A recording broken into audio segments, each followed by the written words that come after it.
안녕하세요. 부동산을 보는 눈 리얼아이 박감사입니다. 요즘 좀 거래가 늘어난다고 하니까 사람들 마음이 불안한 것 같습니다. 그치만 시장의 환경, 다시 집값이 오르기에는 굉장히 어려운 상태입니다. 집이 모처럼 팔렸다고 알고 보니까 급매만 나간 거죠. 서울 아파트 거래량 2,000건을 회복하고 경기도도 8,000건 수준으로 거래량이 올라가니까 다시 집값이 오르지 않을까 이런 불안감을 갖는 사람들도 늘어나고 있습니다.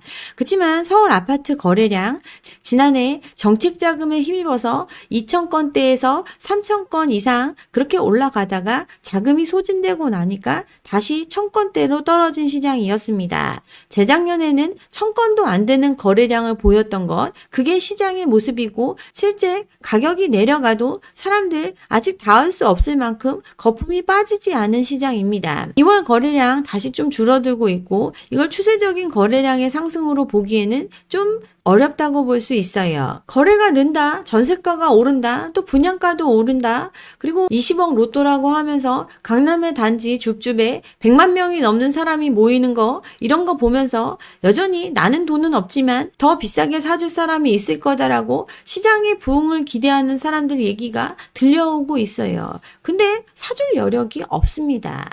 이번에 개포 줍줍에 제 주변 사람들도 많이 참여를 했습니다. 근데 자금 조달에 대한 부분 구체적으로 세운 사람이 없습니다. 그냥 로또 복권 사듯이 그냥 한번 넣어볼까 한 허수가 엄청나게 많아요. 진짜 당첨이 된다면 그때 가서 생각해 볼 지언정 일단 20억 로또라고 하니까 넣어보자 하는 이런 수요들이 몰린 거지, 실제 돈을 수억씩 조달할 수 있는 사람이 100만 명이 넘을 거다라는 그 생각, 근거가 없습니다. 남의 돈을 더 빌려 쓰기 어려운 시절이 도래했습니다. DSR 많이 들어보셨죠? 총 부채 원리금 상환 비율을 DSR이라고 합니다. 사주의 상환 능력을 보는 지표가 바로 DSR인데, 즉 자기가 버는 연간 소득 기준에서 빌린 돈에 대한 이자, 원금을 상환하는 비율이 얼마나 되는지를 보고 대출을 해주겠다는 개념, 이게 DSR이죠. 대출에는 마통, 신용대출, 전세자금 대출, 자동차 할부금융 이런 것들을 다 포함해가지고 부채 규모에 포함을 시킵니다. 갚을 수 있을 거라고 생각하니까 돈을 빌려주는 건데 이런 기본적인 것조차 따지지 않고 돈을 풀어줬던 시장입니다. 지금 소득은 많이 늘어났다고 하지만 사람들 더 살기 빡빡한 이유, 부채가 너무 많기 때문이죠. 월 평균 임금이 400만 원에 육박한데 빵 하나 사 먹기도 부담스러운 것 현실입니다. 물가도 오르고 빚에 대한 부담도 크기 때문에 표면적인 임금은 올랐지만 살림살이가 팍팍해진 것 제가 말 안 해도 모두가 느끼고 있는 현실입니다. 가계부채가 세계에서 가장 높다고 볼 수 있습니다. 여기 부채 기준에 전세보증금은 아예 포함이 안 돼 있죠. 어쨌든 공식적인 수치로 GDP 대비해서 가계부채의 규모가 100%를 초과할 정도로 가계는 빚을 잔뜩 지고 있는 게 현실입니다. 대출이 이렇게 급증하게 된 원인은 바로 주택 관련된 대출이 급증했기 때문에 벌어진 현상입니다. 2015년만 해도 부채 순위가 10위권이었는데 지금은 수위를 다투고 있습니다. 한국은행에서 발표된 논문에 따르면 2016년 이후에 가계대출 증가를 주도한 것이 전세대출이라고 합니다. 매년 20-30%씩 증가를 해서 2016년에 5%밖에 안 되던 전세대출 비율이 22년도에는 14%까지 상승을 했어요. 정책적으로 전세자금 대출을 마구마구 해줬고 이 전세자금이 집값의 하방 지지선이 되면서 집값의 과열에 일조를 했습니다.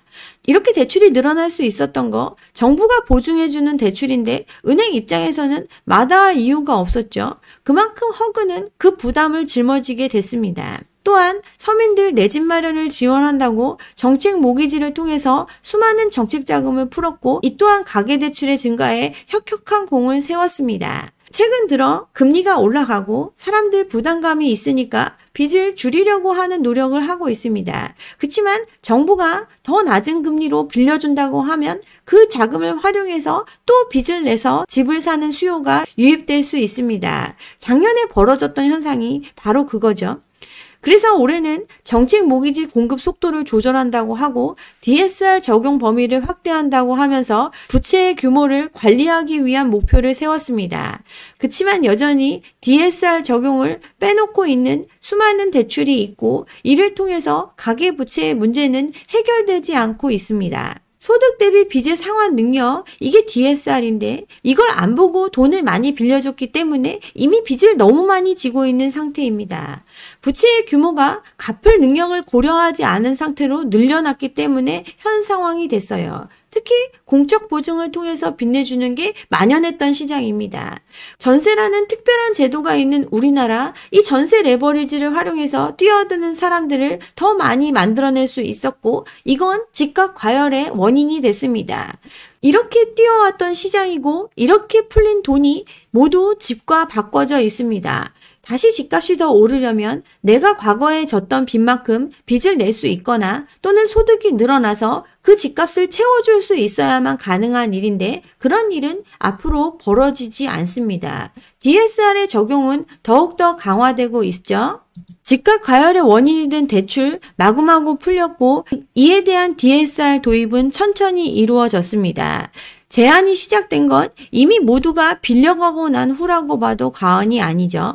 21년 7월 이전에는 투기과열지구 9억 원 초과 주택에 대해서만 적용이 됐고 총 대출액 2억 원 초과에 대해서 DSR을 따지기 시작한 거 22년도의 일입니다. 근데 이만큼 적용한다 하더라도 전체 차주의 13%밖에 해당이 안 됐어요. 이제 대출액 1억 초과의 경우에 전부 다 적용이 되고 있는데 이렇게 하더라도 전체 차주의 30%밖에 그 대상이 안 됩니다. 여전히 60, 70%가량은 소득이나 상환 능력과 상관없이 돈을 빌려 쓰고 있고 그 빚을 그대로 고스란히 가지고 있습니다. 물론 아직도 DSR에 대한 예외 규정이 많이 남아 있습니다. 전세대출 DSR 규제한다고 올 초에 공언을 했는데 백지화하게 됐죠. 연내에는 시행 안 한다고 발표를 했습니다. 가계부채 관리를 위해서 전세대출도 DSR에 포함을 시켜서 연내에 시행하겠다고 했지만 대통령실에서 전세대출 한도가 줄어들면 서민들 주거 안정에 저해된다는 의견을 전달을 했고 그래서 여전히 예외로 남겨두게 됐습니다. 진정한 서민의 주거 안정을 위해서는 집값 버블을 지지하는 이 유동성을 차단해줘야 되는데 당장 서민들 빚 못 내게 하면 안 된다 이렇게 백지화 시켰어요. 며칠 전부터 기존 DSR보다 더 강력한 제도인 스트레스 DSR이 도입이 됐습니다. 스트레스 DSR이라는 거 금리의 변동성을 고려해서 가상금리를 붙여서 대출의 상환 능력을 보라는 뜻으로 대출의 규모를 줄이는 역할을 합니다. 1900조 가까이 된 가계부채 안정화를 목적으로 스트레스 DSR이 도입이 되는데 이게 도입이 되면 대출 한도가 기존보다 줄어들게 되니까 디레버리징의 효과가 발생을 합니다. 근데 미분양이 쌓이고 있고 이런 미분양 물건을 받아주지 않으면 건설사, 금융기관의 위기로 전이될 수 있기 때문에 미분양 단지에 대해서는 예외로 빼줬어요. 또 저금리의 대환대출, 즉 공적 대출 이런 부분에 있어서도 DSR의 적용을 예외로 두었습니다. 실수요를 위한다는 명분으로 부채 증가의 핵이라고 볼 수 있는 전세 대출에 대해서는 DSR 적용을 제외시켰어요. 또 정책 모기지도 제외를 시켰죠. 여전히 빚의 증가로 내모는 구멍이 열려있는 상태입니다. 그렇지만 이제 스트레스 DSR이 도입이 되니까 이런 대출 외에 다른 대출의 경우는 한도가 더 줄어드는 상황이 됩니다. 여러 채를 갖고 있고 자산이 많다고 하는 사람들조차 빚을 상당 규모로 지고 있는 상태이기 때문에 이는 시장에 큰 영향을 줄 수밖에 없습니다. 금리 상승을 가정해서 상환 능력을 검증하는 것, 즉 기존의 DSR보다 더 까다로운 조건을 적용함을 뜻합니다. 이렇게 되면 5천만 원 연봉자 주담대 약 2천만 원 정도 줄어드는 상태가 되고 내년에는 2천만 원이 아니라 6천만 원 정도 더 대출의 한도가 깎입니다. 금리는 올라가고 대출문은 좁아지니 예전처럼 빚내서 똑같은 가격의 집을 사줄 수 있는 사람이 줄어들 수밖에 없어요.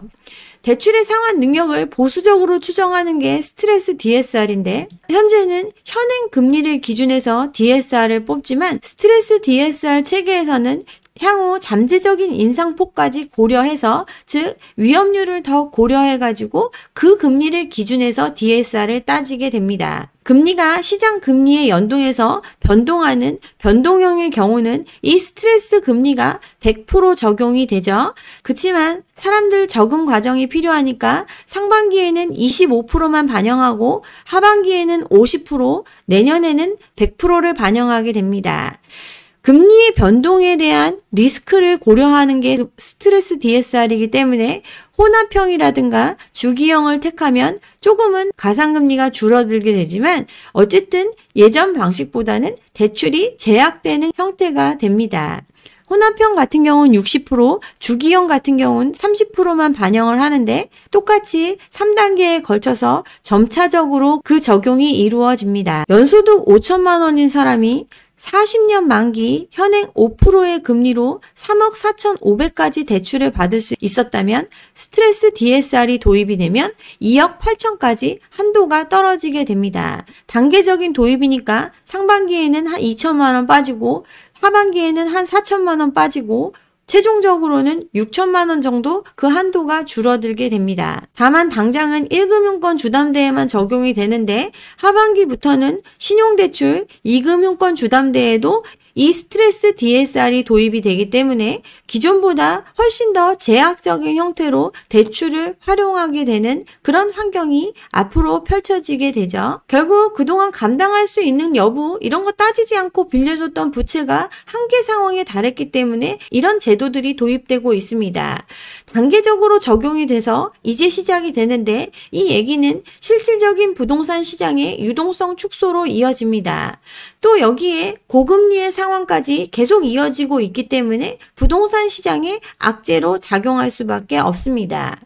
빌리더라도 예전만큼 싼 값에 빌릴 수 없는 시장이고 또 빌릴 수 있는 규모도 줄어드는 시장이기 때문에 빚으로 부양한 부동산 시장이 더 침체로 갈 수 있는 요인이 됩니다.